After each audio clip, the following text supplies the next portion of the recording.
नमस्ते मित्रांनो, लग्नाची बेडी या मालिकेच्या होणाऱ्या पुढील भागामध्ये आपल्याला असं पाहायला मिळणार आहे की इकडे मधू सिंधूला असं बोलत असते की तू इथे मला उद्ध्वस्त करायला आली आहेस ना।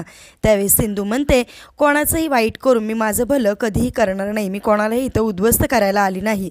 विशेष मधुताई, तुम्ही आता असा विचार करा की राघवच्या हाती कोणताही पुरावा सापडायला नको, आणि जर राघवच्या हाती विशाल विरुद्ध जर पुरावा सापडला तर मी स्वतः विशाल बरोबरचे लग्न मोडेल। त्यामुळे आता तुम्ही देवाजवळ प्रार्थना करा की विशाल विरुद्ध पुरावा सापडायला नको। तर इकडे राघव हा स्वतः विशालच्या घरी गेलेला असतो। त्यावेळेस विशाल हा दाराच्या बाहेर उभा असतो, तिथेच काजलसुद्धा उभा असते। त्यावेळेस राघव चक्क विशालला असं म्हणतो की यू आर अंडर अरेस्ट असं म्हणून विशालच्या हातामध्ये बेड्या ठोकतो। त्यावेळेस काजल म्हणते, तुम्ही यांना का अटक करताय, काय केलं ह्यांनी असं बोलता क्षणी लगेचच राघव म्हणतो, सगळं काही कळेल, पोलीस स्टेशनमध्ये गेल्यानंतर सगळं काही तुम्हाला कळेल असं म्हणून विशालला फरफटत आता राघवने पोलीस स्टेशनमध्ये आणलेले असते।